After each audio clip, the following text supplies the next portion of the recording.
Masasabing liblib ang maliit na bayan ng San Roque dahil malayo yun sa kabiasnan. Simple ang buhay ng mga taong nakatira ron. Halos lahat ay magkakakilala. Sa bayan na yun ipinanganak si Pedro Penduko. Ang pangalan niya ay nakuha ng tatay niya sa paborito nitong karakter sa isang sikat na comics.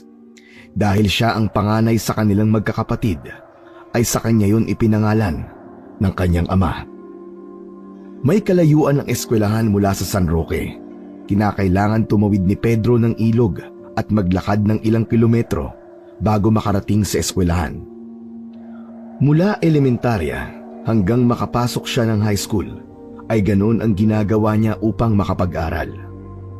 Dahil sa hirap na pumasok sa school, minsan ay kinatatamaran na niya ang pagpasok.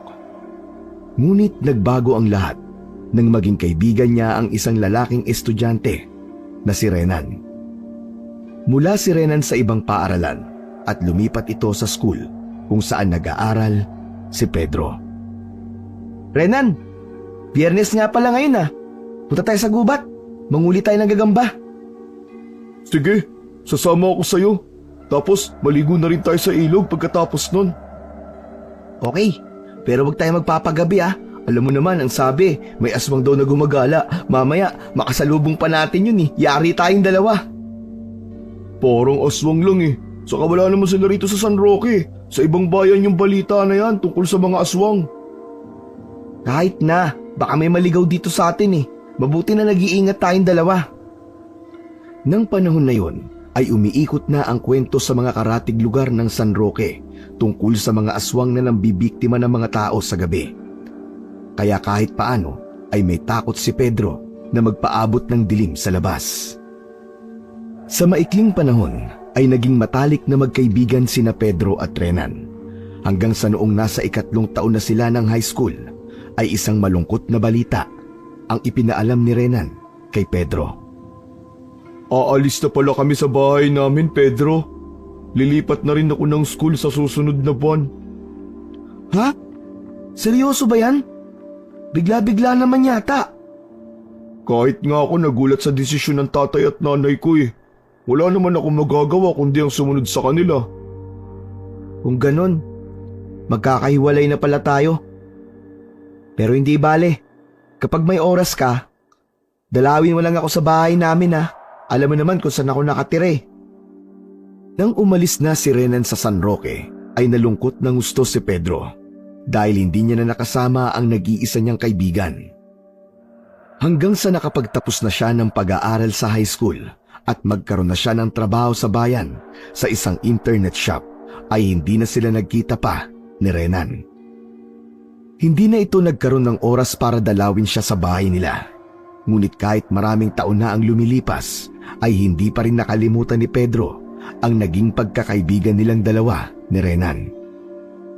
Sa pagtatrabaho ni Pedro sa internet shop, ay naging pagpapalipas niya ng oras ang panonood ng mga pelikula na may tema ng patayan at horror.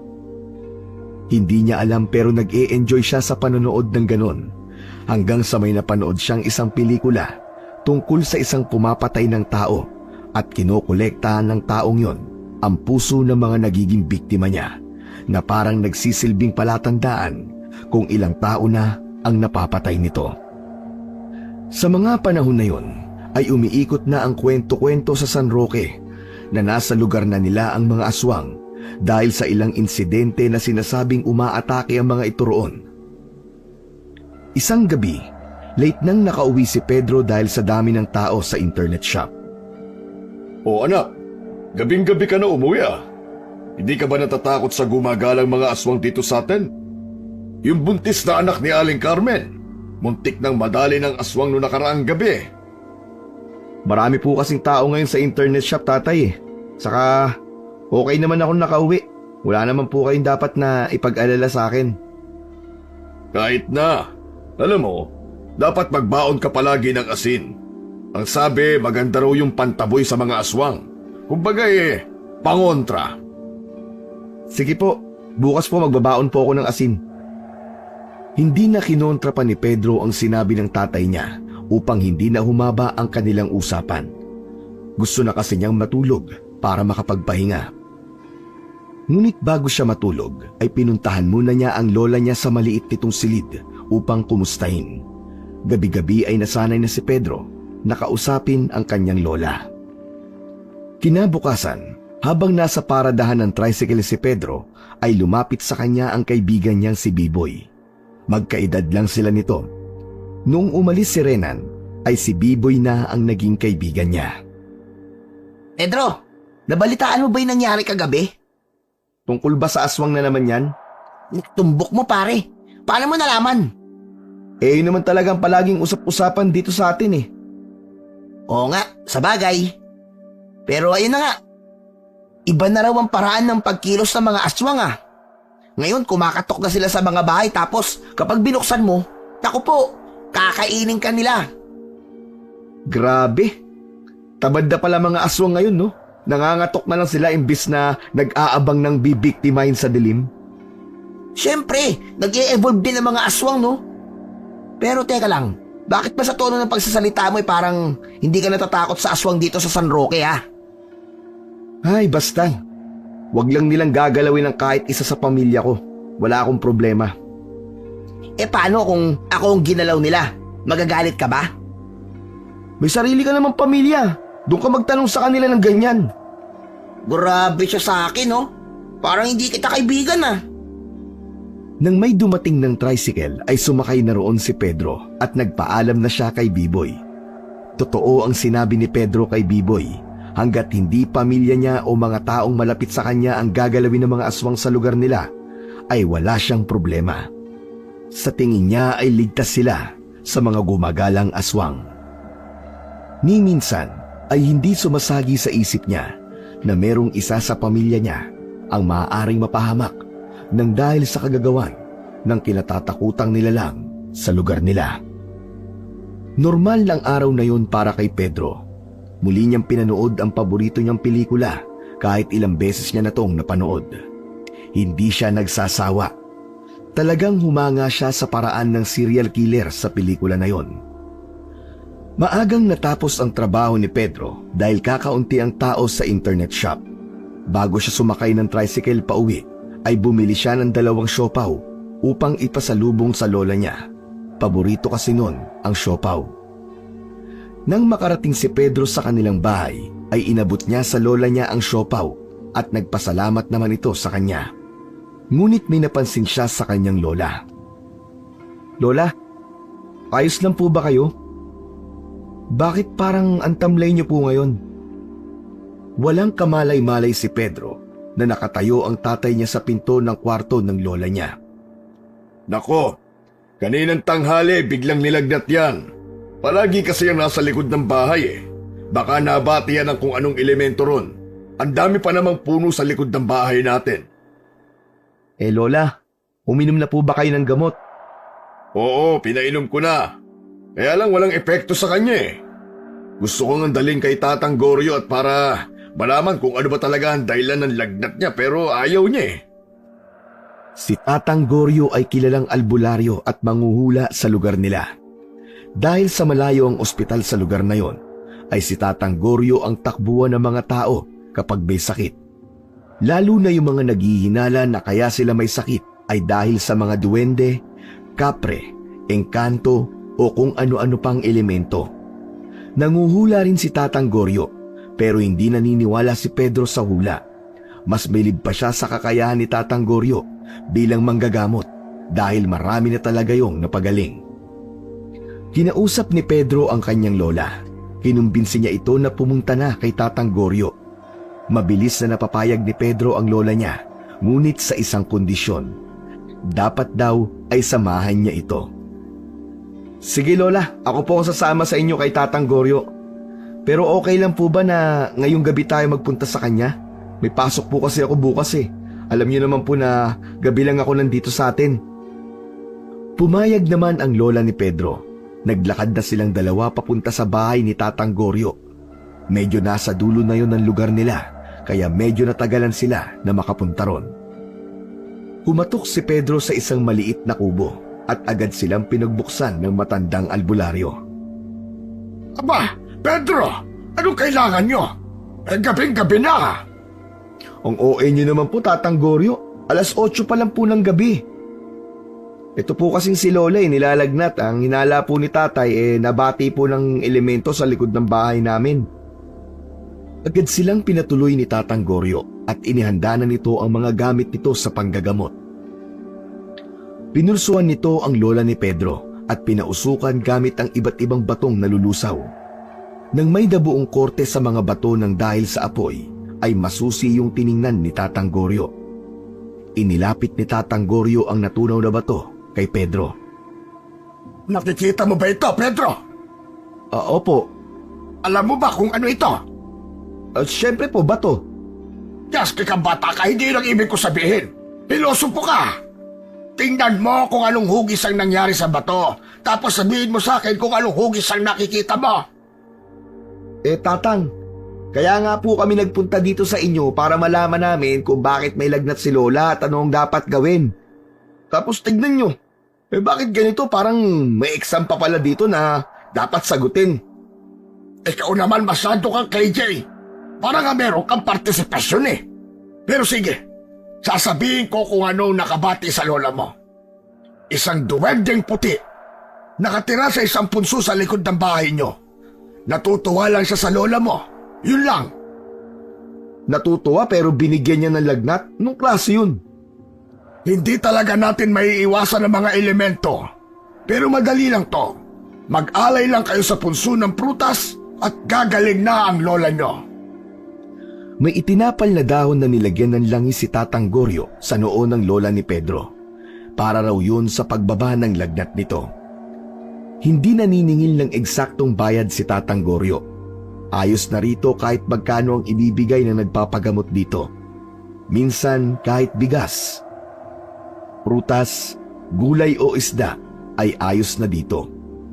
Inabutan ni Pedro ng 50 pesos si Tatang Goryo. Nang mahawakan ni Tatang Goryo ang kamay ni Pedro, ay napaigtad ang matandang lalaki na para bang nakuryente ito sa kanya. Pedro, maaari ba kitang hulaan ngayon? Wag na po. Another bayad na naman yan. 50 lang po ang perang dala ko eh. Saka, hindi po ako naniniwala sa mga hula-hula. Okay lang kahit hindi ka magbayad. May naramdaman kasi ako sa iyo eh. Pasensya na po pero ayoko po talaga. Nagulat si Pedro nang hilahin ni Tatang Goryo ang isa niyang kamay at tiningnan ang kanyang palad. Wala nang nagawa pa si Pedro, kundi hayaan ito sa panguhula sa kanya. Hindi nga po talaga ako naniniwala sa mga hula. Manahimik ka lang at makinig sa sasabihin ko. Masyado ka maingay. Hindi na nagsalita pa si Pedro. May pag-iling pa si Tatang Goryo na parang may hindi ito magandang nakikita sa kanyang palad. May mangyayaring hindi maganda sa isa sa mga mahal mo sa buhay. Magre-resulta ito ng galit at buot sa iyong puso. Nakikita ko rin na may isang tungkulin kang gagampanan sa bayan natin, Pedro. Meron kang kakaibang kakayahan na natutulog sa iyong kalooban. Mabilis na binawi ni Pedro ang kanyang kamay. Kung ano man pong tungkulin yon, hindi ko po tatanggapin. Masyado na po ako maraming ginagawa. Sige po, aalis na po kami. Maraming salamat po, Tatang Goryo. Sandali lang. Tandaan mo ang sinabi ko, Pedro. Ingatan mo ang mga mahal mo sa buhay. Sige po, aalis na po kami ni Lola. Nagmamadaling umalis sina Pedro at ang lola niya sa bahay ni Tatang Goryo. Natawa siya sa hula nito dahil pakiramdam niya ay literal na hula yon. Hindi sigurado si Tatang Goryo kung ano ba talaga ang mga sinabi nito. Nang makauwi na sila sa bahay, ay kaagad na nag-alay sina Pedro at ang lola niya ng dalangita at mansanas sa punso na nasa likod ng kanilang bahay, gaya ng sinabi ni Tatang Goryo sa kanila. Kinaumagahan, tila himala na wala na ang mataas na lagnat ng lola ni Pedro. Muling napatunayan ni Tatang Goryo ang husay nito sa pagiging isang albularyo. Sinabihan ni Pedro ang kanyang lola na iwasan na nito ang pagtambay sa likod ng bahay para hindi na ito mapagkatuwaan ng mga elemento roon. Habang naglalakad naman si Pedro papunta sa paradahan ng tricycle, ay narinig niya ang pagtawag ni Biboy mula sa likuran niya. Hindi sana siya hihinto dahil baka malate pa siya. Alam niya kasi na makikipagkwentuhan lang si Biboy sa kanya. Naabutan ni Biboy si Pedro at humarang pa ito sa unahan niya. Biboy, ano ka ba? Malilate na ako. Kailangan ko nang pumasok. Sandali lang to. Kailangan mo tong makita. Tatanggi sana si Pedro, ngunit hinila siya ni Biboy. Wala nang nagawa pa si Pedro, kundi ang sumama sa kanyang kaibigan. Mula sa hindi kalayuan, ay napansin agad ni Pedro ang mga tao na nakatipon. Naroon ang mga yon sa isang bakanting lupa. Tumingit sila ni Biboy sa kumpol ng mga tao at nagulantang si Pedro nang makita niya kung anong pinagkakaguluhan ng mga tao. Isang lalaki na butas ang dibdib at wala ng puso. Nakabukas pa ang mata ng lalaki na para bang labis itong nahirapan bago nalagutan ng hininga. Nanginig ang buong katawan ni Pedro. Hindi siya makagalaw ng mga oras na yon. Sabi ko na sa'yo, Pedro seryoso na nangyayari dito sa bayan natin. Nandito na mga aswang at ang ginagawa nila, kinukuha nila mga puso ng biktima nila. Nanlalamig na umalis si Pedro sa tagpong yun. Sumagap siya ng hangin dahil pakiramdam niya ay bigla siyang kinapos ng hininga sa karumal-dumal na nakita niya. Bigla niyang naisip ang pamilya niya. Doon niya na sineryoso ang mga sinabi ni Biboy sa kanya. Tinapik siya ni Biboy sa balikat. Hoy, Pedro, okay ka lang ba? Namumutla ka. Ikaw naman kasi, grabe yung pinakita mo sa akin. Sana man lang binigyan mo ako ng babala. Para kasing hindi ka natatakot sa mga aswang Siguro ngayon, matatakot ka na. O ano? Aswang ba talagang may gawa nun? Ano pa nga ba? Sila lang ang may kakayahang pumatay ng ganong kabrutal. Saka sabi sa akin, ganon din ang ginagawang pagpatay ng mga aswang sa ibang lugar. Kinukuha ang puso, tapos kinakain. Yak!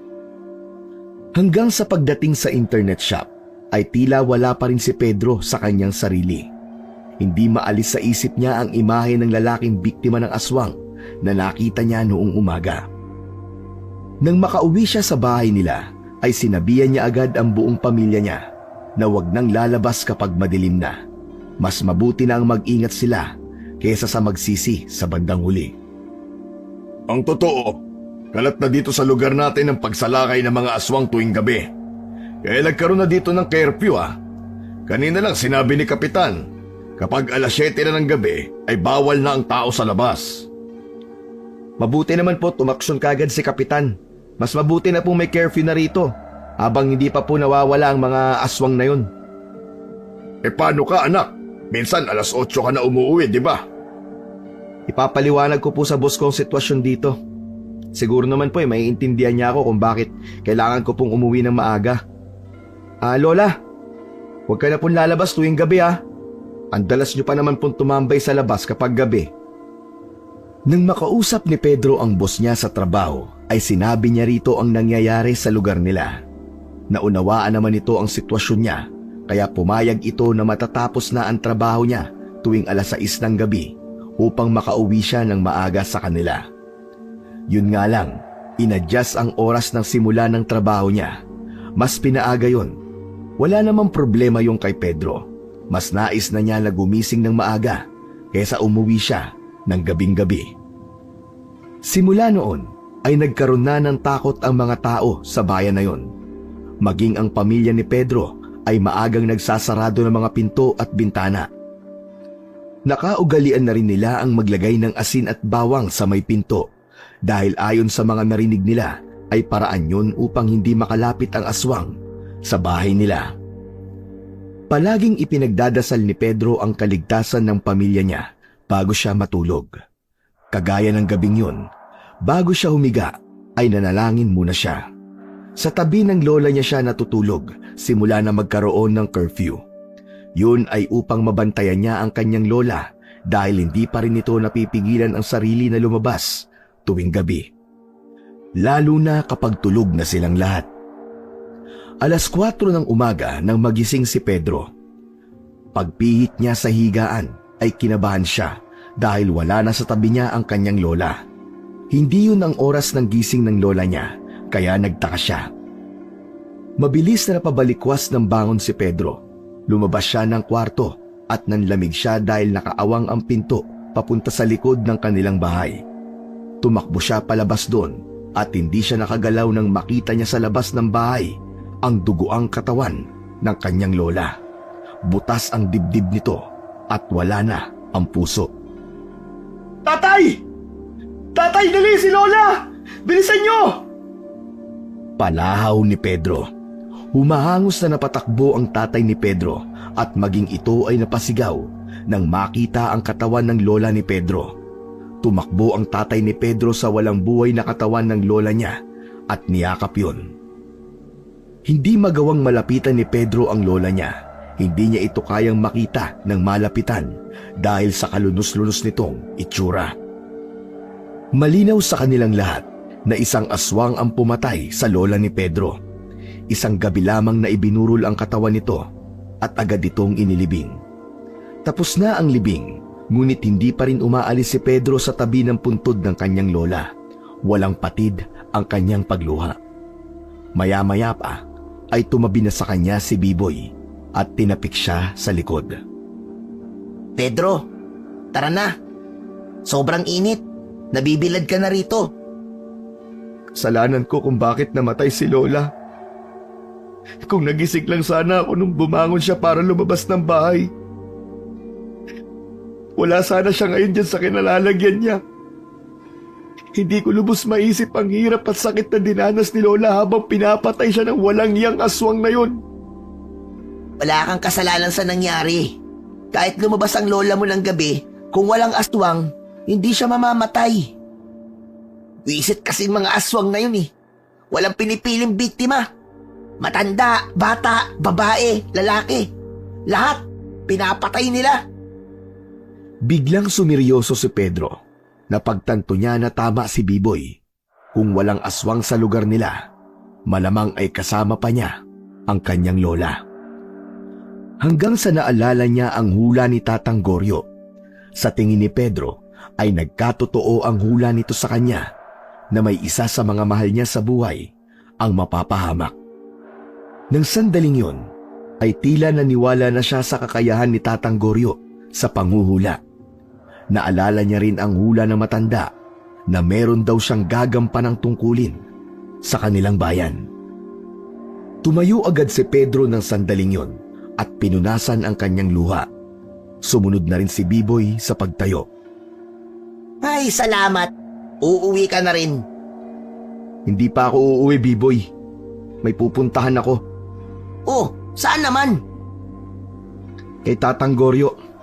May mga kailangan lang akong itanong sa kanya. Ha? Ano namang itatanong mo sa kanya? Hindi na sinagot ni Pedro ang tanong ni Biboy. Malalaki ang mga hakbang na lumabas siya ng sementeryo habang nagtatakang nakasunod si Biboy sa kanya. Pagdating ni na Pedro at Biboy sa bahay ni Tatang Goryo, ay naabutan pa nila ang matanda na nagwawalis sa labas ng kubo. Suot pa nito ang damit na suot nito nung nakipaglibing ito sa kanila kanina. Oh, anong ginagawa niyo ritong dalawa? Tatang, yung hula niyo po sa akin, nagkatotoo. Si Lola pong tinutukoy niyo na mapapahamak na mahal ko sa buhay, di ba? Isang malalim na paghinga ang pinakawalan ni Tatang Goryo. Nakita ko sa palad mo mangyayaring yon. Ngunit limitado lamang ang nakikita ko sa aking panguhula. Hindi ko alam na ang lola mong tinutukoy sa hula ko. Yung isa niyo pa pong hula sa akin. Yung may gagampanan po akong tungkulin dito sa bayan natin. Sa tingin ko, alam ko na po kung ano yun. Ano, Pedro? Gusto kong patayin ng mga aswang na nanggugulo dito sa atin. Gusto kong ipaghigante ang pagpatay nila sa lola ko. Bumakas ang labis na puot sa mukha ni Pedro. Pakiramdam niya ay nag-aapoy siya sa galit sa mga oras na yon. Hoy Pedro, sandali lang. Seryoso ka ba sa sinasabi mo? Hindi pinansin ni Pedro si Biboy. Tumango naman si Tatang Goryo.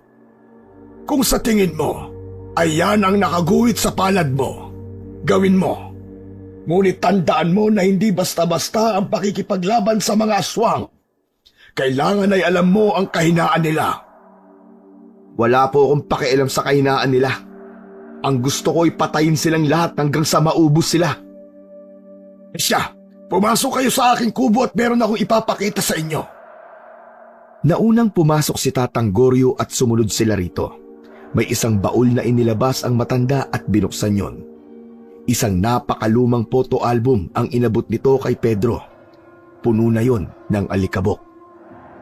Isa-isang tiningnan ni Pedro ang mga ilang litrato na nasa photo album. Puro yun litrato ng isang lalaki na may katabing aswang na wala ng buhay. Nakitingin na rin si Biboy. Matagal ko nang hindi inilalabas ang laman ng baul na ito. Pero sa tingin ko, ay kailangan mong malaman ang aking nakaraan, Pedro.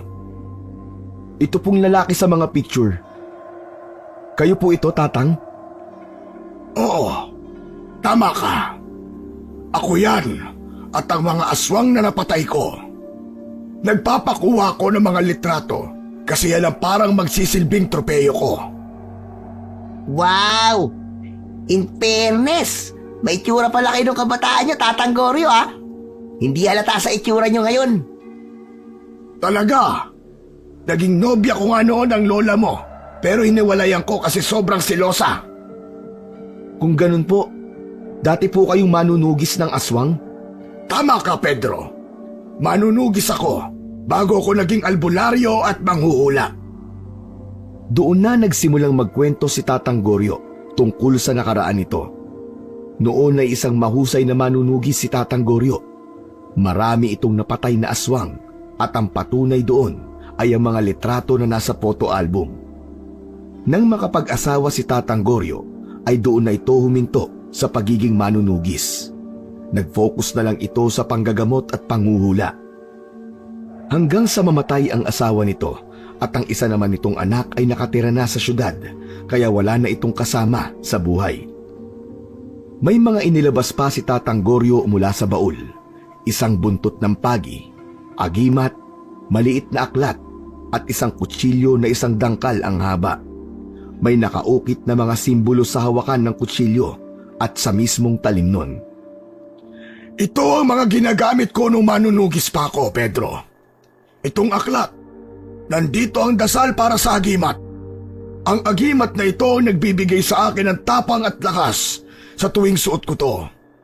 Lumalakas din ang pakiramdam ko na may aswang sa paligid nang dahil sa agimat na ito. Grabe, ang astig mo pala dati, Tatang Goryo. Hindi ko akalain na isa ka palang manunugis. Kung seryoso ka at determinado sa sinabi mo na pagpatay sa mga aswang, ibibigay ko sa iyo ang mga agimat kong ito. Masyado na kasi akong matanda. Hindi na kaya ng katawan ko ang makipaglaban sa mga aswang. Opo, desidido po ako, Tatang. Ibigay niyo po sa akin ang mga yan. Hindi ko ito basta-basta ibibigay sa iyo. Kailangan mo magsanay sa ilalim ko, Pedro. Hindi ka pwedeng sumugod sa isang digmaan na hindi mo alam kung paano gamitin ang armas na hawak mo. Opo, naiintindihan ko po, Tatang. Gusto ko simulan na agad natin ang pagsasanay ko. Hindi makapaniwala si Pedro sa natuklasan niya sa pagkatao ni Tatang Goryo. Ang buong akala niya ay isa lamang itong simpleng albularyo. Yung pala ay naging manunugis ito nung kabataan nito. Pedro, sigurado ka ba talaga sa desisyon mo na magiging manunugis ka na rin? Tanong ni Biboy habang naglalakad na sila pauwi. Yun lang ang paraan, Biboy, para maipagiganti ko si Lola. Hindi ako papayag na ganun lamang yun. Pinatay nila nang walang kalaban-laban si Lola. Hindi ako matatahimik hanggang hindi ko sila nauubos. Eh di good luck sa'yo. Kung kailangan mo ng tulong, nandito lang ako, ha. Parang gusto ko yung mga ganyan-ganyan eh. Dahil sa may trabaho si Pedro at ayaw niyang mawala yun dahil yun lang ang pinagkakakitaan niya, ay tuwing gabi sila nag-iensayo ni Tatang Goryo. Inilihim niya yun sa pamilya niya. Sa tuwing tinatanong siya ng tatay niya kung saan siya nagpupunta sa gabi, ay sinasabi niya na nagtutungo siya sa bahay ni Biboy at nakikipagkwentuhan. Sinabi niya na paraan niya yon upang kahit papaano ay makalimot siya sa lungkot na nararamdaman niya sa pagkamatay ng kanyang lola. Pero teka, hindi ba delikado na lumabas ka ng gabi? Kung hindi aswang ay baka tanod ang makasalubong mo. Alam mo naman na may curfew pa rin hanggang ngayon, di ba? Kilala naman po ako ng mga tanod dito eh. Saka palagi po ako may dalang asin para pamprotekta ko po sa sarili ko. Basta, mag-iingat ka. Kakawala lang ng lola mo. Hindi ko kakayanin kung isa na naman sa inyo ang mawawala.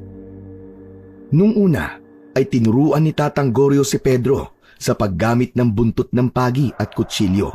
Kasunod ay ang pagdarasal sa agimat upang hindi mawala ang taglay nitong kapangyarihan. Ginawa nila ang pagsasanay na yon sa isang tagong gubat sa kanilang lugar na hindi masyadong pinupuntahan ng mga tao. Hingal na hingal si Pedro habang hawak ang buntot ng pagi at kutsilyo. Tila walang katapusan ang kanyang mga galaw, habang si Tatang Goryo naman ay nakaupo lamang sa isang malaking bato at pinagmamasdan ang bawat kilos ni Pedro. Maya-maya pa ay pinahinto ni Tatang Goryo si Pedro upang kausapin. Punong-puno ng pawis ang muka at buo niyang katawan. Humuhusay ka na, ngunit tandaan mo na hindi pa sapat ang lakas at yung bilis. Kailangan mo ring gamitin ang iyong puso at isipan. Pero Tatang, ano po bang ibig niyong sabihin? Hindi pa po ba sapat na kaya ko nang gamitin ang mga armas na to tapos may agimat pa ako? Ang buntot ng pagi, kutsilyo at agimat ay instrumento lamang. Ang tunay na sandata ay ang iyong tapang at disiplina.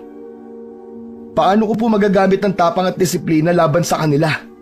Hindi ko pa rin po maintindihan, Tatang. Ang mga aswang ay hindi lamang pisikal na kalaban. Sila'y gumagamit ng takot at galit para masira ang iyong loob. Kailangan mong matutunang kontrolin ang iyong emosyon. Huwag mong hayaang manalo ang galit sa puso mo. Napatingin si Pedro sa kanyang mga kamay na may bahid ng dugo mula sa kanyang pagsasanay.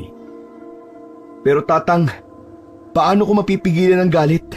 Pinatay nila ang lola ko. Gusto ko pong maghiganti sa kanila. Papatayin ko silang lahat. Alam ko ang pakiramdam ng mawalan ng mahal sa buhay. Ang galit ay nagpapalakas, pero isa rin yung lason. Kapag hinayaan mong lumaki ang galit sa iyong puso, magiging isa ka ring halimaw na tulad nila. Kung ganon, ano pong dapat kong gawin?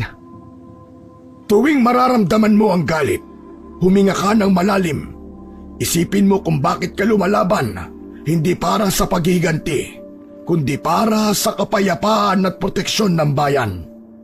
Ang misyon mo ay hindi lamang patayin ang mga aswang, kundi protektahan ang mga inosenteng mamamayan. Napasimangot bigla si Pedro. Huminga siya ng malalim. Pilit na tinatanggap ang mga salita ni Tatang Goryo. Sige po. Hindi ako magpapadala sa galit ko. Pangako po yan. Magaling, Pedro. Ngayon, subukan mo ulit. Pero tandaan mo, hindi lang ang mga sandata ang gagamitin mo. Puso at isip ang tunay mong sandata. Tumayo ng matuwid si Pedro. Muli niyang ipinakita kay Tatang Goryo ang husay niya sa paggamit ng buntot ng pagi at kutsilyo. Inisip niya na ang mga puno sa paligid niya ay ang mga aswang at yun ang inatake niya. Makalipas ang ilang sandali ay pinahinto na siya ni Tatang Goryo. Sa tingin ko ay handa ka na, Pedro. Bukas ng gabi, sa parehas na oras, ay magkita tayong muli rito. Sasabak ka na sa totoong aswang. Nakangiting tumango lamang si Pedro. Hindi na siya makapaghintay na ma-apply sa totoong laban ang mga natutunan niya kay Tatang Goryo. Habang nakahiga si Pedro ay nakatingin siya sa kawalan. Iniisip niya ang mangyayari sa susunod na gabi. Alam niya na sasabak na siya sa pagpatay sa mga aswang. Sisimulan na niya ang paghihiganti. Hindi niya maalis sa puso niya na kaya niya piniling maging isang manunugis ay dahil sa naglalagablab na galit sa puso niya. Yun ang pinakadahilan niya at hindi upang maipagtanggol ang ibang tao laban sa pagpatay na ginagawa ng mga aswang sa lugar nila. Kinabukasan ng umaga, hinabol siya ni Biboy. Ano pare? Kumusta ang pagsasanay mo kay Tatang Goryo? Kailan ka magsisimula bilang isang manunugis? Sige, lakasan mo pa ang boses mo para may makarinig. Ang bihira ka talaga oh. Yung talagang bibig mo hindi mo mapigilan. Alam mo na hindi pa pwedeng may makaalam ng pagsasanay ko bilang isang manunugis, di ba? Lalo na kala tatay. Ay, sorry. Pasensya ka na pare. Excited lang kasi ako eh. Eh kailan nga ba talaga? Mamayang gabi na. Unang gabi ko bilang isang manunugis. Talaga? Congrats pare. Pedro Penduko. Grabe. Ang bilis lang ng pagsasanay mo ah. Sayang at hindi ko nakita yung mga the moves mo. Pero mamaya, sasama ako sa inyo ah. Pwede ba? Hindi pwede. Masyadong mapanganib. Gusto ko lang naman makita ang pakikipaglaban mo sa aswang eh. Daya mo naman. Pare, hindi ako naglalaro dito ha. Hindi ko alam kung ilang aswang ang makakaharap ko mamayang gabi. Biglang natigilan si Pedro habang nakatingin siya kay Biboy ay isang ideya ang biglang pumasok sa isip niya. Tinapik niya sa balikat si Biboy at ngumiti rito. Alam mo, Biboy? Sige, sumama ka na mamaya.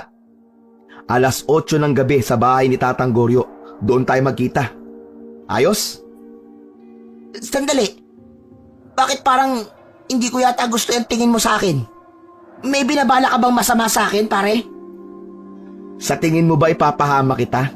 Eh kaibigan kita eh. Huwag kang malilate ha. 8:00 ng gabi sa bahay ni Tatang Goryo. Okay? Kinagabihan, gaya na napag-usapan ni na Pedro at Tatang Goryo, ay naroon na sila sa gubat. Kasama nila si Biboy na nakatali ang katawan sa isang puno. Yun ang planong naisip ni Pedro, ang gawing pain sa aswang ang kaibigan niya.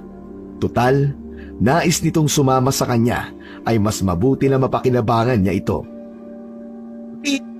Pare oh, sinasabi ko na nga masama ang kutob ko eh. Pedro, pakawalan mo naman ako rito, ayoko maging pain. Gagawin akong mukbang ng mga aswang dito eh. Ayaw mo ba nun? Magiging parte ka ng unang gabi ko bilang manunugis. Pwede ka ring maging bayani. O di ba? Sisikat ka pare. Ganun ba yun? Oo, sige. Basta, kapag magkikwento ka sa mga tao tungkol sa adventure mo, isama mo palagi ang pangalan ko ah. Oo na. Sige na. Kailangan na natin magsimula. Alam mo na ang gagawin mo ha. Oo. Sige, simulan na natin to nang matapos na kagad. Kapag namatay ako pare, ikaw na ang bahala sa nanay ko ha. Pakainin mo sila ng 3 beses sa isang araw at may merienda tuwing hapon. Mabilis na tinakpan ni Pedro ang bibig ni Biboy. Sumenya siya na kailangan na nitong tumahimik. Marahan namang tumango si Biboy. Umakyat si Pedro sa puno kung saan nakatali ang kanyang kaibigan. Nagtago siya sa makapal na mga dahon at siniguro niya na makikita niya sa ibaba si Biboy. Handang-handa na siya kung sakaling may aswang na dumating. Si Tatang Goryo naman ay nanatiling nakatayo sa hindi kalayuan, nagmamasid at handang tumulong kung kinakailangan. Nagsimula nang sumigaw si Biboy, halos mapatid na ang ugat nito sa liig. Makalipas ang ilang minuto ay may narinig silang kakaibang tunog mula sa kung saan. Nakita ni Pedro ang paggalaw ng makapal na halaman mula sa kung saan. Alam niyang nakita rin yun ni Biboy dahil huminto na ito sa pagsigaw. Mula sa makapal na halaman sa harapan ni Biboy ay unti-unting lumitaw ang isang lalaking aswang. Naglalaway ito at hindi inaalis ang tingin kay Biboy. Kita sa mukha nito ang pagkasabik sa laman ng isang tao. Marahang lumapit ang aswang kay Biboy. Tinitingnan muna nito si Biboy na para bang hindi ito makapaniwala na makakakita ito ng isang tao na nakatali sa gitna ng gubat. Halos hindi na gumagalaw sa sobrang takot si Biboy. Nang maramdaman ni Pedro na aatakihin na ng aswang si Biboy, ay doon na siya tumalon mula sa puno. Bumagsak siya sa ibabaw ng aswang na naging sani upang matumba ito. Agad niyang itinarak ang kutsilyo sa dibdib ng aswang. Isang saksak ay nasundan pa ng pangalawa hanggang sa hindi na alam ni Pedro kung ilang beses na niyang isinaksak at hinugot ang kutsilyo sa katawan ng aswang. Sumisigaw si Pedro na may kasamang pagluha. Wala siyang ibang nasa isip ng sandaling yun kundi ang kanyang mahal na lola. Hindi pa sana ihihinto ni Pedro kung hindi pa siya nilapitan ni Tatang Goryo at hinila siya palayo sa aswang na hindi na nakaporma sa kanya. Tama na! Tama na, Pedro! Tama na! Napatay mo na ang aswang! Bitiwan niyo po ako! Bitiwan niyo ako! Hindi pa ako tapos! Bitiwan niyo ako, Tatang! Nagwala si Pedro habang umiiyak. Sa pagkakataon na yon ay mas sinakop siya ng pagluluksa at puot. Ngunit hindi siya binitiwan ni Tatang Goryo hanggang sa tuluyan siyang kumalma. Niyakap siya ng matanda at hinayaan siya nitong umiyak ng umiyak. Pinatay nila ang lola ko, Tatang. Pinatay nila. Kulang pa yan. Masigit pa dyan ang gagawin ko sa kanila. Nakalimutan mo ba ang sinabi ko sa'yo? Hindi ka dapat pagharian ng galit at paghihiganti. Yan ang maaaring maging dahilan upang matalo ka nila. Baka dumating ang araw na kahit ang sarili mo ay hindi mo nakilala. Ngunit binabati kita sa pagkakataon na ito, Pedro. Mahusay ang naisip mong paraan upang makapatay ng isang aswang. Huminto sa pag-iyak si Pedro. Ilang beses siyang huminga ng malalim. Maya-maya pa ay nagpasalamat siya kay Tatang Goryo sa papuri nito at sa pagsasanay nito sa kanya. Inaya na siya ni Tatang Goryo na umalis sila roon. Nakakailang hakbang pa lamang sila nang biglang sumigaw si Biboy. Hoy! Grabe naman kayo sa akin! Wala ba kayong balak na pakawalan ako rito? Kasama ako sa eksena, oh! Bakit niyo ako iiwan? Sa sobrang emosyonal ni Pedro ay nakalimutan niya tuloy si Biboy. Agad niyang inalis ang tali sa katawan nito. Naku, pasensya ka na, Brad, kung nakalimutan ka namin, ha? Ganyan naman kayo eh. Matapos niyo akong pakinabangan, kakalimutan niyo ako. Hindi bale. Sanay naman akong ginagamit eh. Sus, drama mo naman. Pero maraming salamat, Brad, ha? Naging madali ang paghahanap natin ng aswang ng dahil sa'yo. De, biro lang. Pero ang galing mo kanina, Pedro. Ang angas mo. Hindi na nakaporma sa'yo yung aswang eh. Sige pare, sa susunod ha, yung ma-action naman para makita ko ang mga galawan mo. Natawa si Pedro sa sinabing yun ni Biboy. Biglang napatingin naman si Pedro sa walang buhay na aswang. Naisip niya na dapat ay meron din siyang kagaya ni Tatang Goryo na patunay na nakapatay siya ng aswang. Hindi niya alam kung bakit pumasok sa isip niya ang paborito niyang pelikula kung saan kinokolekta ng killer ang puso ng biktima nito. Isang ideya ang naisip niya. Lumapit si Pedro sa aswang. Gamit ang kutsilyo ay winakwak niya ang tiyan nito at kinuha ang malaking bituka ng aswang. Walang pandidiring isinampay niya yun sa balikat niya. Nasuka naman si Biboy sa ginawa ni Pedro. Uy pare, anong ginagawa mo? Bakit mo kinuha yung bituka ng aswang? Kakadiri ka. Biboy, tropi ko to. Patunay na napatay ko ang aswang na yan. Tara na, umuwi na tayo. Sa unang gabi ni Pedro bilang manunugis, napatunayan niya ang kanyang kakayahan at tapang. Ngunit alam niyang marami pa siyang haharaping laban sa mga susunod na gabi. Hindi siya hihinto hanggat hindi nauubos ang mga aswang na patuloy na namiminsala sa kanilang bayan. Kapag nagawa niya yon, ay saka lang niya masisiguro na naipaghiganti na niya ang kamatayan ng kanyang pinakamamahal na lola. Pagdating ni Pedro sa bahay nila, ay nagpasalamat siya dahil tulog pa rin ang tatay at mga kapatid niya. Hinugasan niya ang bituka ng aswang sa balon na nasa gilid ng bahay. Naghanap siya ng garapon kung saan kakasya ang bituka at nakahanap naman siya ng taguan nila ng mga lumang gamit. Inilagay niya roon ang bituka. Nilagyan niya yon ng tubig, suka at asin upang kahit paano ay mapreserba ang bituka ng aswang. Dinala niya yon sa kwarto ng lola niya kung saan siya natutulog ng mag-isa. Nakangiti niyang pinagmasdan ang bituka na nasa loob ng garapon. Sigurado ako na dadami pa ang koleksyon ko ng bituka ng aswang. Itong unang bituka sa koleksyon ko ay iaalay ko sa lola ko. Sana po, lola, ay proud po kayo sa ginagawa ko ngayon. Itinago na niya ang garapon sa ilalim ng kama. Tinakpan niya yon ng kung ano-anong mga gamit upang hindi yun makita ng mga kasama niya sa bahay. Gabi-gabi ay palihim na lumalabas si Pedro upang manugis ng mga aswang. Hindi niya na napigilan ang pagsama ni Biboy sa kanya. Kumbaga, naging sidekick na niya ito. Si Tatang Goryo naman ay tiwala na sa kakayahan niya kaya hindi na ito sumasama. Isang gabi, habang nakatago sina Pedro at Biboy sa itaas ng puno, ay may ibinigay na itim na tela si Biboy sa kanya. Ano naman to? Yan ang gagamitin mo para maitago mo ang pagkatao mo. Para yang dun sa mga superhero. Tiningnan ni Pedro ng maayos ang telang itim. Pahaba yun at merong 2 butas na alam niyang para sa mga mata. Naisip niya na mas maganda nga na isuot niya yon upang walang makakakilala sa kanya kung sakali na may taong makakakita sa pakikipaglaban niya sa mga aswang. Isinuot ni Pedro ang telang itim sa kanyang muka. Natatakpan nun ang itaas na bahagi ng kanyang muka. Naks! Ang angas mo, Pedro!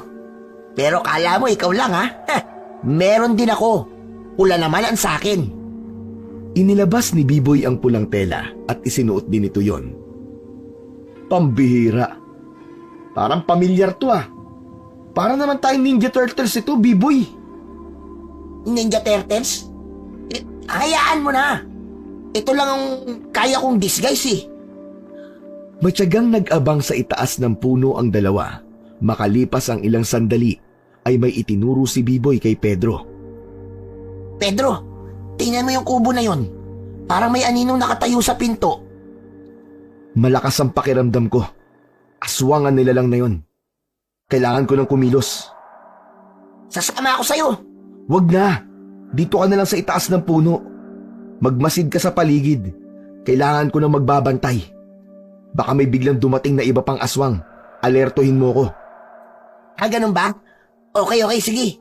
Kung sa bagay, mas ligtas ako rito. Mabilis na bumaba si Pedro mula sa puno. Mahigpit ang hawak niya sa buntot ng pagi at sa kutsilyo. Malalaki ang mga hakbang na nagtungo siya sa kubo kung saan nakita nila ni Biboy ang anino. At nang nasa harapan na siya ng naturang kubo, nasiguro niya na aswang nga ang nilalang na naroon. Hoy aswang! Anong ginagawa mo, ha? Mabilis na lumingon ang aswang. Galit itong umangil nang makita si Pedro. Naging mas mabalasik ang mukha ng aswang pero hindi nagpakita ng katiting na takot si Pedro. Aha! Mambibiktima ka na naman siguro ng mga inosenteng tao, no? Wala na talaga kayong ginawang mabuti. Ako ang harapin mo at huwag ang mga taong walang kalaban-laban. Pumosisyon ang aswang na akala mo ay susugod, ngunit bago pa yon maunang sumugod, ay nauna ng kumilos si Pedro. Sa isang iglap, sumugod si Pedro patungo sa aswang. Malakas niyang inihampas ang buntot ng pagi at tumama yon sa katawan ng aswang. Nagpakawala ng isang matinis na sigaw ang aswang nang lapatan yon ng buntot ng pagi. Dahil sa ingay na nilikha nito, ay bumukas ang pinto ng bahay. Sumilip doon ang isang babae at isang lalaki. Nang hilakbot ang dalawa nang makita ang aswang. Huwag kayong lalabas! Isarado niyo ang pinto! Huwag kayong mag-alala! Ililigtas ko kayo! Pasigaw na utos ni Pedro sa babae at lalaki. Nagmamadali namang sumunod ang dalawa kay Pedro. Muling sumugod ang aswang. Susunggaban sana nito si Pedro, ngunit mabilis siyang nakaiwas. Sumubsob ang aswang sa lupa at agad itong tumayo. Wala bang malakas-lakas sa inyo? Bakit parang ang hihina nyo? Hindi man lang ako pinagpapawisan sa inyo kagaya nung isa. Nagpatuloy ang pakikipaglaban ni Pedro sa aswang. Nagpalitan sila ng pag-atake, ngunit walang atake ng aswang ang tumama kay Pedro. Hanggang sa malakas na inampas ni Pedro ng buntot ng pagi ang kaliwang paa ng aswang. Sa lakas ng pagkakahampas niya, ay napunit na ang laman ng halimaw. Natumba ito at nahirapang makatayo. Sinamantala ni Pedro ang pagkakataon na yon at mabilis siyang tumakbo patungo sa nangihinang aswang. Ipinalupot niya ang buntot ng pagi sa leeg nito at sinakal gamit yon. Buong gigil niyang hinigpitan ang pagkakasakal ng buntot ng pagi sa leeg ng aswang. Doon niya ibinuhos ang lahat ng galit niya sa mga aswang. Maya-maya pa ay binawian na ng buhay ang aswang. Nang alisin ni Pedro ang buntot ng pagi sa leeg nito, ay bumagsak na ito sa lupa. Uwang-tuwang lumapit si Biboy at pinalakpakan pa siya nito. Wow! Ang lupit mo talaga, Brad! Ang lupit mo! Bilib na talaga ako sa'yo, Ped. Mabilis na tinakpan ni Pedro ang bunganga ni Biboy bago pa nito masabi ng buo ang pangalan niya. Pambihira ka naman! Huwag mo ko tawagin sa pangalan ko! Pinagmaskara mo pa ako! Paano kami makakilala sa akin? Oo nga pala. Sorry, nakalimutan ko, tao lang. Matiim na tiningnan ni Pedro ang walang buhay na katawan ng aswang. Ipinahawak niya muna kay Biboy ang buntot ng pagi. Yumukod siya at sinimulang wakwakin ang tiyan ng aswang. Gaya ng ginagawa niya nung una, ay kinuha niya ang malaki nitong bituka at isinampay sa balikat. Nasuka na naman si Biboy nang makita nito ang kanyang ginawa. Oh, nasuka ka na naman? Pambihira. Parang unang beses mo palang na nakita ang ginawa kong to ah. Kahit ilang beses mong gawin yan, nandidiri talaga ako. Hindi ko masikmura, pare. Ito kasi ang magiging patunay na nakapatay ako ng aswang at kung ilan na sila. Ay, oo nga pala. Bukas, ipaghanap mo ako ng malaking garapon ha. Yung kasya ang ganitong bituka. Wow! Ginawa mo na nga akong lookout, inutusan mo pa ako. Pero sige. Okay lang. Para saan pa ang pagiging sidekick ko kung hindi ako susunod sa'yo, di ba? Sa gitna ng pag-uusap ng dalawa, ay lumabas sa kubo ang babae at lalaki upang magpasalamat kay Pedro. Kung hindi raw siya dumating, ay baka nakapasok na ang aswang sa bahay ng mga ito. Walang anuman po. Tungkulin ko po na bantayan ang bayan na ito laban sa mga pesteng aswang na yan. Kaya simula po ngayon, hindi nyo na po kailangan matakot dahil meron na po kayong tagapagtanggol. Nakangangang si Biboy habang nagsasalita si Pedro. Bakas sa mukha ng kaibigan niya ang labis na paghanga. Tinanong ng lalaki kung ano ang pangalan ni Pedro para alam nito kung sino ang nagligtas dito at sa asawa niya. Pangalan? Ang pangalan ko po ay Siya si Super Pipi. Opo, tama. Super Pipi ang pangalan niya. Ang bayani ng San Roque. Opo. Ako po si Super Pipi. Ay, bakit Super Pipi? Parang ang bastos naman ng tunog nun. Ano ka ba? Inisyal yun ng pangalan mo. Ako na nag-isip kasi ang tagal mo sumagot eh. Muling nagpasalamat ang babae at lalaki kay Pedro at umalis na sila ni Biboy. Pag-uwi ni Pedro ay nilinis na niya ang bituka ng aswang at inilagay yon sa isang malaking garapon. Nang makahiga na siya sa papag, ay agad niyang ipinikit ang mga mata niya upang matulog. Kahit ramdam niya ang pagod, ay mas lamang ang saya dahil alam niya na ang ginagawa niya ay paraan niya upang maipaghiganti ang kamatayan ng kanyang lola. Kinaumagahan, tanghali na nang gumising si Pedro.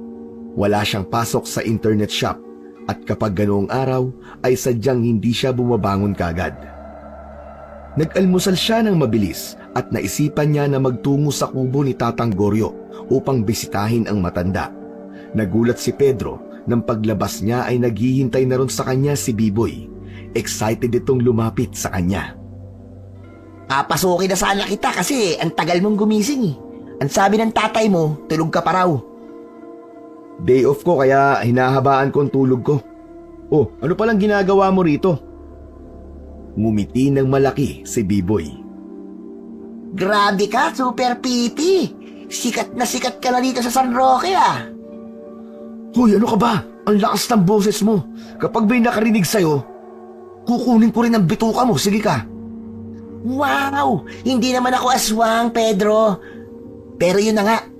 Mukhang naikwento na agad nung mag-asawang tinulungan mo kagabi yung ginawa mo pagpatay doon sa aswang. At alam mo ba ang tawag nila sa'yo? Siyempre, Super Pipi. Napapailing si Pedro at nagsimula na siyang maglakad. Sumabay na rin si B-Boy sa paglalakad sa kanya. Pambihira ka naman, B-Boy. Sana man lang nag-isip ka ng maganda-gandang pangalan. Ano ka ba? Hindi na importante ang pangalan. Ang mahalaga, nagagawa mo lang iligtas sa mga tao rito sa lugar natin. Sigurado ko, matatakot na ang mga aswang na magpunta rito. B-Boy, ginagawa ko yun para kay Lola. Alam mo yan, di ba? Pero ang sabi ni Tatang Goryo, dapat alisin mo na ang galit sa puso mo para makalabang ka ng maayos sa mga aswang. Hindi pa ba maayos ang pakikipaglaban na nagawa ko? 2 bituka na ng aswang ang meron ako. Alam mo, B-Boy, kahit kakaiba ang koleksyon ko, may kakaibang saya na naibibigay yun sa akin.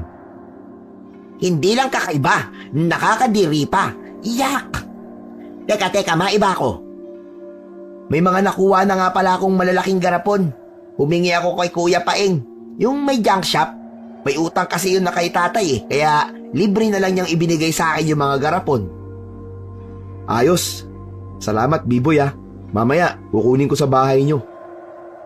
Tumigil muna sa pag-uusap ang dalawa nang marating na nila ang kubo ni Tatang Goryo. Pinatuloy sila ng matanda upang makapag-usap. Labis ang sayang naramdaman ni Pedro nang sabihin sa kanya ni Tatang Goryo na proud ito sa kanya. Nakaabot na pala rito ang balita tungkol sa mag-asawang iniligtas ni Pedro nung nakaraang gabi. Hindi ko po magagawa ang lahat ng yun kung hindi niyo po ako tinulungan. Tatang Goryo, utang na loob ko po sa inyo ang lahat ng ito. Wala kang dapat ipagpasalamat sa akin, Iyo. Nagawa mo ang lahat ng yon dahil determinado ka na mailigtas ang bayan natin laban sa mga aswang. Sabi ko naman sa iyo, hindi ba? Nakatakda kang magkaroon ng malaking tungkulin dito sa San Roque. Hindi agad nakapagsalita si Pedro dahil bahagya siyang nakonsensya. Wala kasing kaalam-alam si Tatang Goryo na ang dahilan niya talaga kaya niya ninais na maging manunugis ay upang makapaghiganti. 2 na pong bituka ng aswang ang meron ako, Tatang. Gusto kong makakolekta pa ng mas marami para meron din po akong trophy. Husayan mo pa at mangyayari yan, Pedro. Bawat manunugis ay may iba't ibang paraan upang ipagmalaki na nakapatay sila ng aswang. Kung yan ang paraan mo, wala akong magagawa. Ang tatay mo, alam na ba niya ang ginagawa mo? Hindi pa po, Tatang, at wala rin po akong balak na ipaalam sa kanila. Alam ko na tututol sila sa pagiging manunugis ko. Ayoko po may hahadlang sa ginagawa kong to.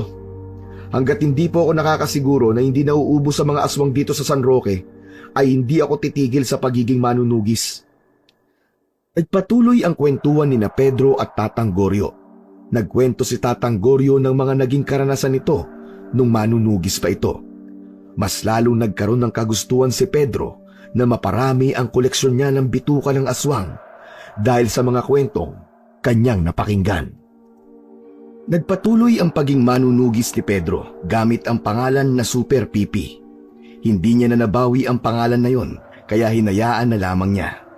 Ilang aswang pa ang natalo at napatay niya kaya masaya siya dahil nadadagdagan ang kanyang koleksyon. Nilagyan na ni Pedro ng lock ang kwarto ng lola niya upang kahit wala siya sa bahay nila ay walang ibang tao na makakapasok doon. Isang umaga, bumili ang tatay ni Pedro ng pandesal. Nang bumalik ito ay sinabi nito sa kanya na laman ng usap-usapan sa labas ang isang misteryosong manunugis na pumapatay ng mga aswang at kinukuha ang bituka ng mga yon. Napansin ni Pedro na tila hindi masaya ang tatay niya. Bakit parang hindi po yata kayo masaya, tay, na meron tayong tagapagtanggol dito sa San Roque? Hindi ko alam. Pero duda ako sa Super Pipi na yun eh. Bigla na lang siyang sumulpot dito sa bayan natin. Malay ba natin kung may masama pala siyang binabalak? Paano kung matapos sa mga pagpatay niya sa mga aswang ay may hihingin siyang kapalit? Hindi naman po siguro, Tay. Sa tingin ko po bukal po sa puso niya ang ginagawa niya. Saka hindi niyo po ba napansin? Simula po nung dumating si Super Pipi dito sa bayan natin, inalis na ni Kapitan ng curfew. Hindi na gabi-gabing umaatake ang mga aswang. Ibig sabihin, may maganda po siyang nagagawa. Sa panahon ngayon, mahirap na magtiwala. Hindi porkit magandang ipinapakita ng isang tao ay maganda na rin ang intensyon. Saka hindi ko makita ang dahilan kung bakit kinukuha niya ang bituka ng mga aswang na napapatay niya. Anong ginagawa niya ron? Tapos, yung pangalan niya, Super Pipi. Pambihira. Napakapangit. Parang tunog Sayang Super Pipi na yan ang pinagtutuunan natin ng pansin. Kumain na lang po tayo at gutom na ako, Tatay. Papasok pa po ako sa trabaho ko. Umiwas na si Pedro na pag-usapan nila ang tungkol sa bagay na yon. Baka kasi makahalata pa ang tatay niya na ipinagtatanggol niya si Super Pipi at kung ano pa ang maisip nito tungkol sa kanya. Hindi kayang ipaliwanag ni Pedro kung gaano siya kasaya dahil palaging pinag-uusapan ng mga tao sa San Roque ang kabayanihan na ginagawa niya. May mga nagsasabi na hindi raw nakakatakot na lumabas na ng gabi dahil alam nila na merong nang magtatanggol sa kanila kung sakali na may aswang na aatake. Ngunit higit sa lahat, mas masaya siya sapagkat alam niya na unti-unti niya nang naipaghihiganti ang kanyang pinakamamahal na lola. Dahil sa dumadami na ang koleksyon niya ng mga bituka, ay dinala niya na ang iba roon sa bahay ni Tatang Goryo. Nagtira lamang siya ng ilan sa bahay nila. Isang gabi, kakatapos lang ni Pedro sa trabaho niya sa internet shop. Excited na siyang makauwi dahil maghahanap na naman siya ng aswang na papatayin at kukunin ang bituka upang idagdag sa mga koleksyon niya. Sa paglalakad niya papunta sa hintayan ng tricycle na sasakyan niya pauwi, ay napatingin siya sa kabilang panig ng kalsada. Isang pamilyar na lalaki ang umagaw sa atensyon niya. Nakasuot ng itim na jacket ang lalaki at nakatayo sa gilid na parang naghihintay ng masasakyan. Si Renan ba yun? Upang malaman kung tama ba siya ng hinala, ay tumawid siya at lumapit sa may lalaki. Nang makita siya ng lalaki, ay nagliwanag ang mukha nito at ngumiti ng malaki. Pedro? Pedro Penduko?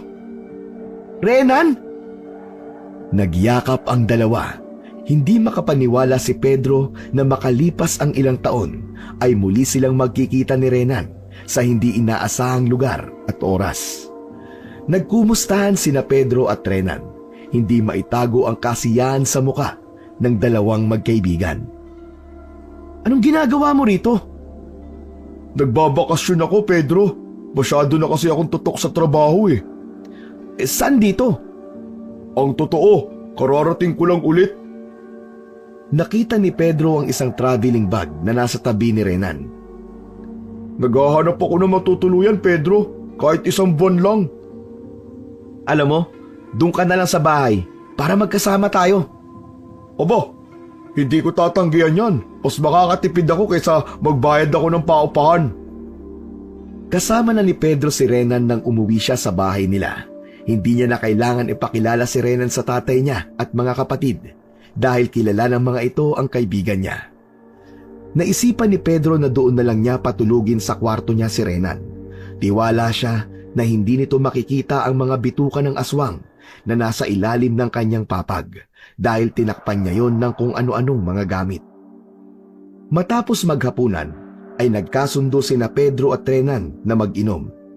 Ipinagpaliban na muna ni Pedro ang pangahanting ng mga aswang ng gabing yon dahil mas naging importante sa kanya ang makabanding ang kaibigan na matagal na niyang hindi nakita at nakasama. Nagkwentuhan sila sa mga nangyari sa buhay nila.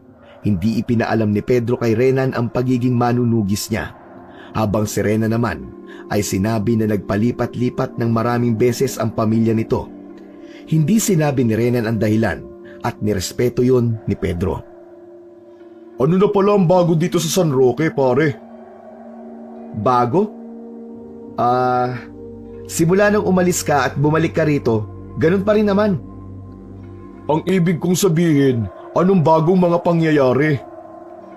Nako, marami. Nung umalis ka, dito naman sa San Roque ng gulo yung mga aswang. Pero alam mo ba, meron na kaming tagapagligtas dito. Si Super Pipi. Sinong Super Pipi? Walang nakakaalam kung sino siya pero lahat kami rito humahanga sa kanya. Siya ang matinding kalaban ng mga aswang. Siya ang pumapatay sa mga aswang na nanggugulo dito sa San Roque. At alam mo ba kung ano ang kakaiba niyang ginagawa? Ano? Kapag may aswang siyang napapatay, kinukuha niya yung bituka ng aswang. Ang weird, di ba? Oo, ang weird nga. Pero anong ginagawa niya sa bituka ng aswang? Ewan ko, hindi ko rin alam eh. Walang nakakaalam kung bakit niya yung ginagawa. Pero ang importante, hindi na kami matatakot sa mga aswang. Alam mo, Renan, darating din ang panahon na mauubos ni Super Pipi ang mga aswang dito sa San Roque at magiging payapa na ulit dito. Saka, kapag naubos si Super Pipi ang mga aswang dito, parang naipaghiganti ko na rin ang pagkamatay ni Lola.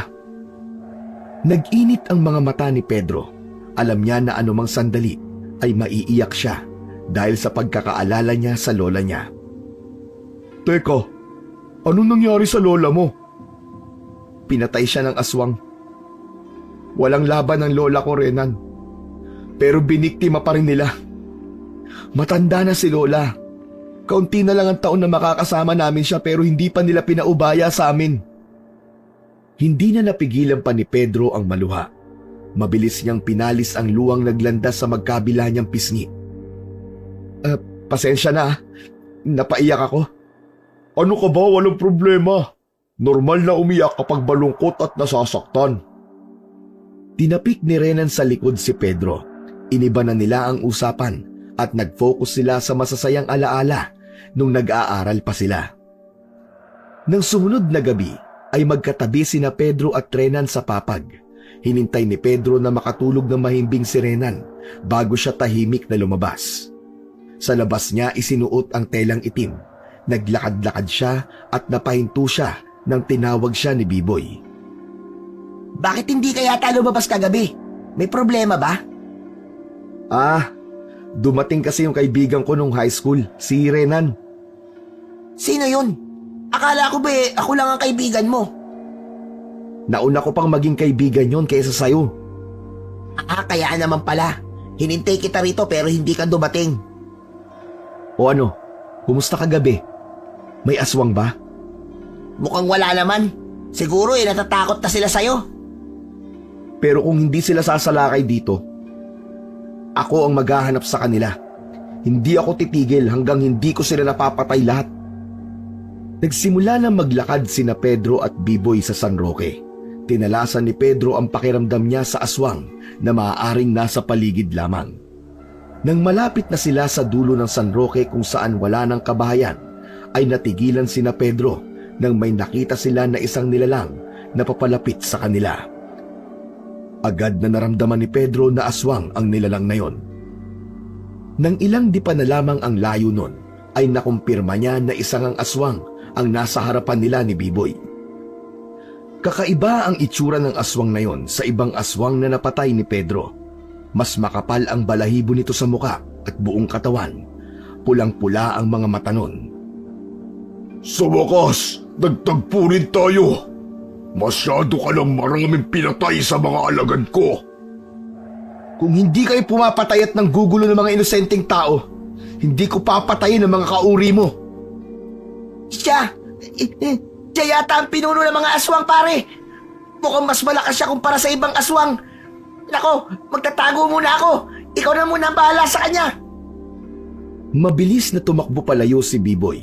Alam ni Pedro na magtatago lang si Biboy upang panoorin ang pakikipaglaban niya. Mula sa kadiliman, isang anino ang dahang-dahang lumitaw. Isang aswang na may matalim na mga mata at matutulis na mga ngipin. Si Pedro ay agad na pumesto para sa laban. Hindi niya alam na ang halimaw sa harap niya ay ang kanyang kaibigan, na si Renan. Simula sa gabing ito, ako na ang makakaharap mo. Matutulad ka lang sa mga alagad mo. Sisiguraduhin ko na maidadagdag ko ang mabaho mong bituka sa koleksyon ko. Agad na sumugod si Pedro. Iniampas niya ang buntot ng pagi sa aswang, ngunit mabilis siyang nakaiwas. Sinunggaban ng aswang si Pedro. Hindi niya yun nagawang iwasan, kaya natumba siya at napailalim siya sa aswang. Malakas na tinuod ni Pedro ang aswang sa pagitan ng mga hita nito at napasigaw ito ng dahil sa sakit. Sunod na ginamit ni Pedro ang kutsilyo. Akmang sasaksakin niya ang aswang sa tagiliran, ngunit mabilis siyang nawala sa ibabaw niya. Nakita na lang ni Pedro ang aswang sa harapan niya. Ilang metro ang layo nito sa kanya. Ramdam niya ng mga sandaling yon na tunay ngang mas malakas ito sa ibang aswang at kailangan niyang maging seryoso sa pakikipaglaban dito. Muling sumugod ang aswang kay Pedro. Matiim niyang tiningnan ang aswang upang hindi yun mawala sa kanyang paningin. Nang malapit na ang aswang, ay mataas na tumalon si Pedro. Dire-diretso ang aswang kaya lumagpas ito sa kanya. Nang muling lumapat ang mga paa ni Pedro sa lupa, ay magkatalikod na sila ng aswang. Pumihit siya paharap at malakas niyang inihampas ang buntot ng pagi sa likod ng aswang na naging dahilan para masugatan niya ito. Lumayo ang aswang kay Pedro. Bakas sa nakakatakot nitong muka ang sakit. Hindi pa ito ang huli nating pagkikita. Sa isang iglap, nakahanap ang aswang ng pagkakataon upang makatakas. Mabilis itong umatras at tumakbo palayo. Sinubukang habulin ni Pedro ang aswang, ngunit tuluyan na itong nawala sa kanyang paningin. Huminto na si Pedro habang habol ang kanyang paghinga at nagtataka sa kakaibang lakas ng kalaban. Biglang sumulpot naman si Biboy sa tabi niya habang sumisigaw. Hoy! Hoy, bumalik ka rito, duwag! Harapin mo kami! Ano? Wala ka palang binatbat eh! Duwag ka pa rin! Takbuhin! Binatukan ni Pedro si Biboy. Aray! Aray, ba't mo ako binatukan? Tama na. Wala na nga, di ba? Nakatakas na. Tara na, umuwi na tayo. Sandali! Hindi ba hanapin ng isang yung ngayong gabi? Sa tingin ko, hindi na yun lalaban. Napuruan ko siya sa likod eh. Magpapagaling muna siguro yun bago magpakita ulit. Sayang! Pero kanina, nung nakita ko na parang hindi mo na siya tinatamaan ng mga atake mo, tutulong na sana ako eh. Kaya lang, biglang tumakbo eh. Sus! Ganda nga ng pagtatago mo kanina eh. Di nga, seryoso ako. Ganon naman talaga ang trabaho ng isang sidekick, di ba? Kapag hindi na kaya ng bida, saka lang kami lalabas. Pero ang astig ng pagtalon mo, pare. Grabe. Tapos, biglang hinampas mo yung aswang. Wow! Bilib na bilib talaga ako sa'yo. Pero alam mo, kanina, habang nakikipaglaban ako dun sa aswang, parang may naramdaman akong kakaiba sa kanya. Ano? Teka, huwag mong sabihin na... Nako, sinasabi ko na nga ba, Pedro eh. Walang talo-talo ah. Isa ka bang... Baliw! Batukan kaya kita uli dyan. Hindi yun ang ibig ko sabihin. Ikaw talaga puro kakalokohan eh. Para kasing pamilyar siya sa akin eh. Parang kilala ko siya pero... hindi ko matukoy kung sino siya. Ah, okay. Akala ko kasi... Hehehe. Normal lang siguro yun. Sa dami ng aswang na nakalaban at napatay mo, para magkakatulad na sila para sa'yo. Tumahimik si Pedro matapos na magsalita ni Biboy. Hindi niya masabi kung yun nga ba ang dahilan kung bakit tila pamilyar sa kanya ang mas malakas na aswang na nakalaban niya. Hindi niya alam kung bakit parang kilala niya ang aswang na yon. Tahimik na bumalik si Pedro sa bahay. Nang pumasok siya sa kwarto, ay natutulog pa rin si Renan. Hindi siya masyadong nasiyahan sa gabing yon dahil hindi niya nakuha ang bituka ng aswang na nakaharap niya. Ngunit gaya ng sinabi ng aswang, hindi pa yon ang huli nilang pagkikita. Sinisiguro ni Pedro na sa susunod ay mapapatay niya na ang aswang at maidadagdag niya ang bituka nun sa kanyang koleksyon. Tumabi na si Pedro kay Renan. Pumikit na siya at umasa na makakatulog agad dahil sa susunod na araw ay meron pa siyang trabaho. Pagkagising ni Pedro kinaumagahan ay natutulog pa rin si Renan. Nakatagilid dito at nakatalikod sa gawi niya. Medyo madilim pa sa kwarto dahil 4:00 pa lamang ng umaga. Sandaling binuksan ni Pedro ang ilaw upang kumuha ng damit na susuotin niya sa pagpasok sa trabaho. Nang makakuha na siya, ay pipindutin na sana niya ang switch ng ilaw para patayin yun, ngunit dumako ang mata niya kay Renan. Bigla siyang nanlamig nang mapansin niya ang medyo sariwang dugo sa likuran ni Renan. Pahaba yun. Mukhang may sugat si Renan sa kanyang likod at tumagos ang dugo nun sa suot nitong damit. Nanlamig si Pedro nang maalala niya ang naging laban nila ng aswang noong nakaraang gabi. Bago makatakas yung aswang, ay natatandaan niya na nasugatan niya yung sa likod gamit ang buntot ng pagi. At base sa hugis ng dugo sa damit ni Renan, ay masasabi niya na tila dahil yun sa hinampas din ito ng buntot ng pagi. Tuluyan ng pinatay ni Pedro ang ilaw at lumabas ng kwarto. Habang naliligo siya, ay nakatulala pa rin siya. Ibig sabihin, si Renan ang pinuno ng mga aswang? Hindi man 100% sigurado si Pedro kung si Renan nga ba ang aswang na nakalaban niya, ay may lungkot pa rin siyang naramdaman. Kaibigan niya si Renan. Hindi man sobrang haba ng pinagsamahan nila, ay hindi niya maitatanggi na talagang naging malapit siya dito. Sa tingin niya, ay hindi niya kayang tapusin ang buhay ni Renan. Nang makauwi si Pedro mula sa trabaho, ay sinabi ng tatay niya na biglang umalis si Renan. Doon na mas lalong naghinala si Pedro sa kaibigan. Naisip niya na kaya umalis si Renan ay dahil sa sugat nito sa likod. Lumabas si Pedro ng bahay nila at nagtungo siya sa bahay ni Biboy. Kinausap niya si Biboy tungkol sa hinala niya kay Renan at ayon dito ay mukhang si Renan nga ang aswang na nakalaban niya noong nakaraang gabi. Muling umuwi si Pedro para kumain ng hapunan. Habang kumakain sila, ay biglang dumating si Renan. Hinarap ni Pedro si Renan ng normal. Oh, bakit ka bumalik, Renan? May nakalimutan ka ba? Wala. Nakalimutan ko kasi magpaalam sa'yo eh. Saka meron sana akong sasabihin sa'yo. Ano yun? Pwede bang wag tayo mag-usap dito? Doon tayo sa tayong dalawa lang. Pumayag si Pedro. Ang hinala niya ay aaminin na ni Renan sa kanya ang totoo. Naglalakad-lakad silang dalawa hanggang sa makarating sila sa bungad ng gubat. Huminto si Pedro at nagkaroon siya ng alinlangan na sumama kay Renan sa gubat na yon. Ayaw mo bang magpunta ulit tayo rito sa gubat? Hindi ba? Nung high school tayo ay dito tayo madalas na naglalaro. Hindi na hinintay ni Renan ang pagsagot niya at naglakad na ito papasok sa gubat.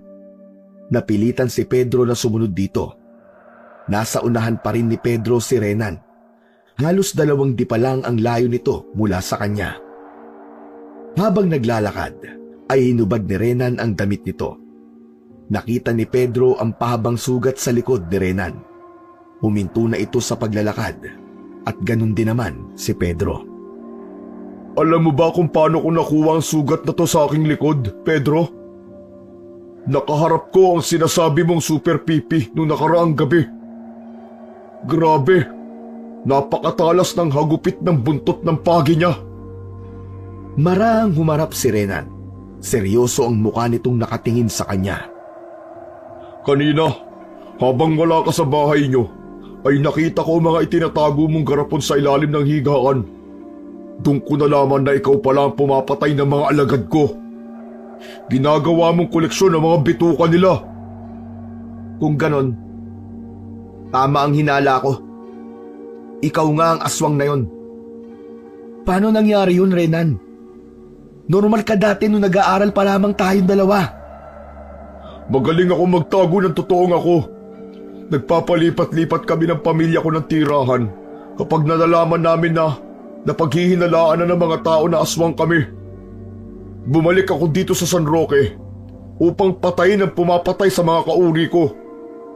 At hindi ko inaasahan na ang dating kaibigan ko pala ang dapat kong patayin. Malakas na sumigaw si Renan. Sa isang kisap mata ay nag-anyong aswang ito. Walang babalang sinugod nito si Pedro. Naiwasan naman ni Pedro ang pagsunggab sa kanya ni Renan. Gumulong siya at agad na tumayo.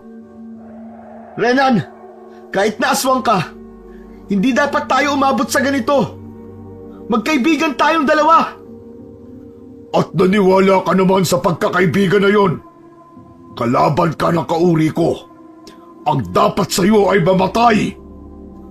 Tumalon si Renan at mabilis nitong nalapitan si Pedro. Kinalmot nito sa dibdib si Pedro. Napasigaw si Pedro nang maramdaman niya ang malalim na pagbaon ng mga kuko ni Renan sa balat niya. Renan, hindi kita kayang labanan. Kaibigan kita. Malakas na tumawa si Renan.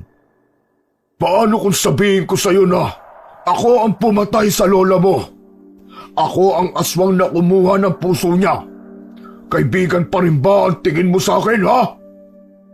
Hindi. Hindi yan totoo. Hindi yan totoo. Totoo, Pedro. Napakasarap sa pakiramdam nang makita ko ang takot at sakit sa mukha ng lola mo nang unti-unti kong winawakwak ang dibdib niya upang kunin ang kanyang puso. Mariin na naikuyom ni Pedro ang mga kamay. Ang mga salita ni Renan ay nagdulot ng matinding galit at sakit kay Pedro.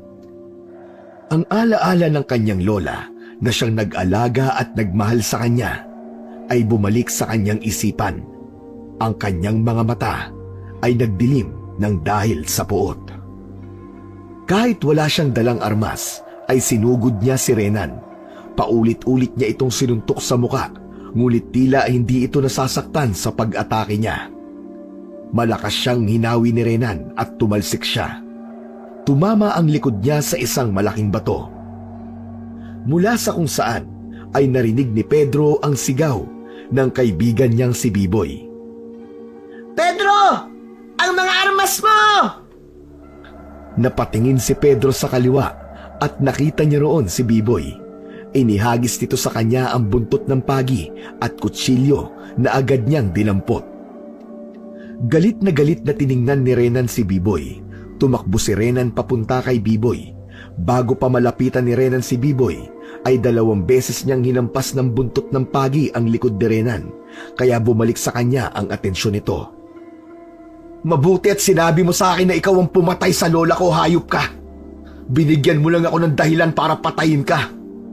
At yang bituka mo, idadagdag ko yan sa koleksyon ko.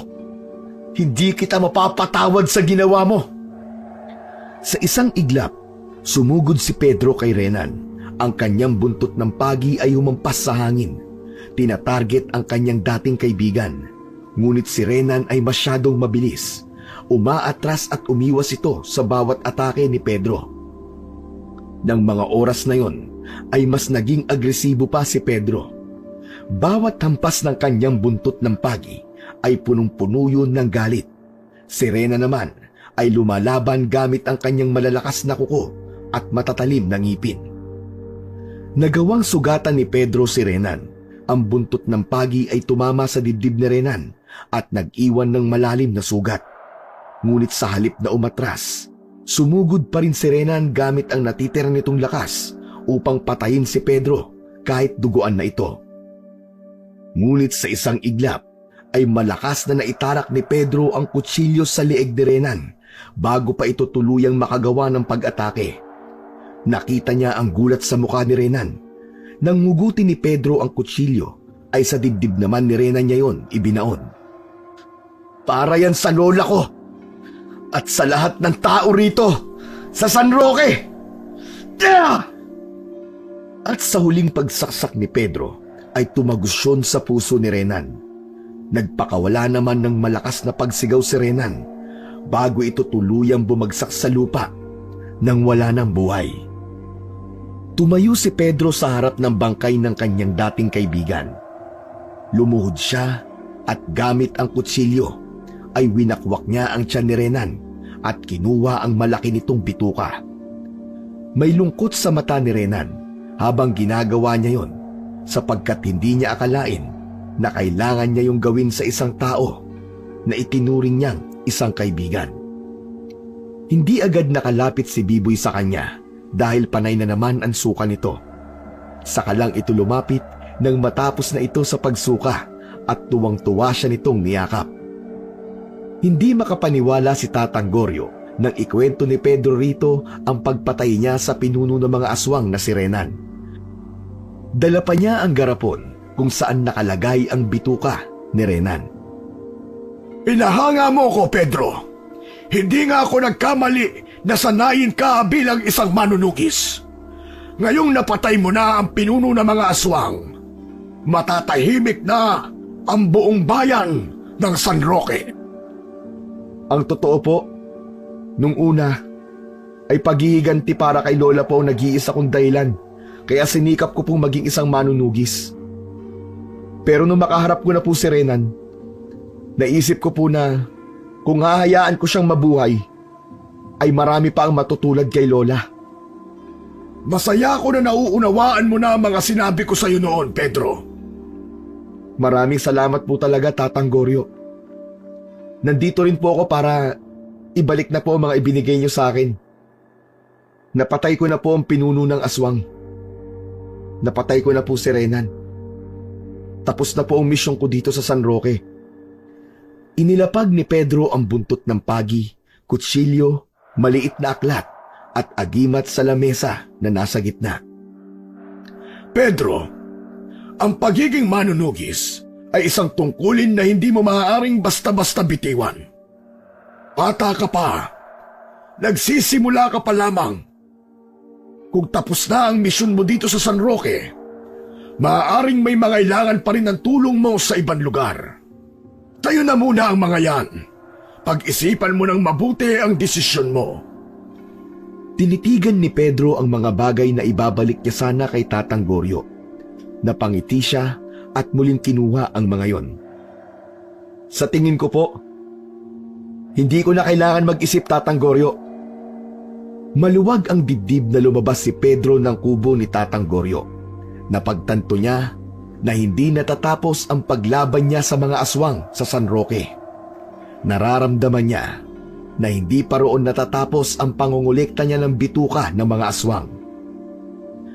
Alam ni Pedro Penduko na sa tuwing sasapit ang dilim ay kailangan niyang maging handa. Ang pagiging manunugis ay isang walang katapusang misyon. Isang misyon na magpapatuloy hanggat may mga aswang na ang tanging nais ay kumitil ng buhay ng mga inosenteng tao. At hanggang naririyan sila, ay walang sawang ipagtatanggol ni Super Pipi ang sambayanan laban sa mga aswang. Masasabing